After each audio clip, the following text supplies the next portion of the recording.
નમસ્કાર દર્શક મિત્રો, આપ જોઈ રહ્યા છો એબી ન્યૂઝ ગુજરાતી। તો જોઈએ આજના મહત્વના સમાચારમાં। ઇલોલમાં ટ્રાફિક સમસ્યા મુદ્દે પોલીસ અને આગેવાનોની બેઠક। હિંમતનગર તાલુકાના ઇલોલ ગામે ટ્રાફિકની સમસ્યા અને વારંવાર થતા અકસ્માતોને લઈને પોલીસ તથા ગામના આગેવાનોની મહત્વપૂર્ણ બેઠક યોજાઈ હતી।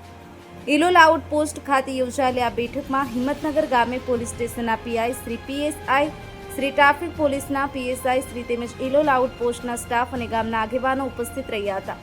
બેઠક દરમિયાન ગામના આગેવાનો દ્વારા ઇલોલ રોડ પર વારંવાર સર્જાતા અકસ્માતો અને ટ્રાફિકની સમસ્યા અંગે પોલીસ સમક્ષ રજૂઆત કરવામાં આવી હતી।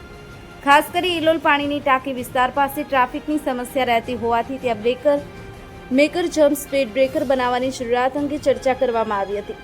આ ઉપરાંત ઇલોલ રોડ પર આવેલી વિવિધ ફેક્ટરીઓમાં આવતી લોડિંગ ગાડીઓ રોડ પર બિનજરૂરી રીતે પાર્ક કરવામાં આવતી હોવાની રજૂઆત પણ કરવામાં આવી હતી। રોડ પર ગાડીઓ ઊભી રહેવાના કારણે ટ્રાફિકમાં અડચણ સર્જાય છે અને અકસ્માતની શક્યતા વધે છે તે અંગે પોલીસનું ધ્યાન દોરવામાં આવ્યું હતું।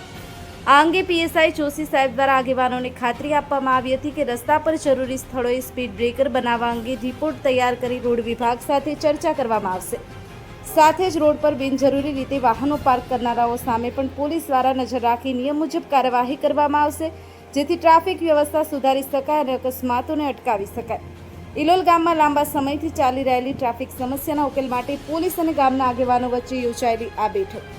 Abed Alipura, AB news Gujarati, Sabarkantha. આજ રોજ ગ્રામ્ય પોલીસ સ્ટેશન ઇલોલની અંદર ટ્રાફિક પીએસઆઈ દ્વારા મિટિંગનું આયોજન કરવામાં આવ્યું હતું, જેમાં ગામમાં થતા અકસ્માતો બાબતે ચર્ચા વિચારણા કરતો જોશી સાહેબ દ્વારા અમને કહેવામાં આવ્યું કે ભાઈ તમારે પડતી તકલીફો બાબતમાં રજૂઆત અમને કરો તો અમે એ બાબતમાં યોગ્ય ઘટતી કાર્યવાહી કરીએ। તો અમે રજૂઆત કરી કે ભાઈ એક તો ઇલોલ રોડ ઉપર જે ફેક્ટરીઓ આવેલી છે, ફેક્ટરીઓના વાહનો રોડ ઉપર પાર્ક કર્યું છે એ ન થવા જોઈએ।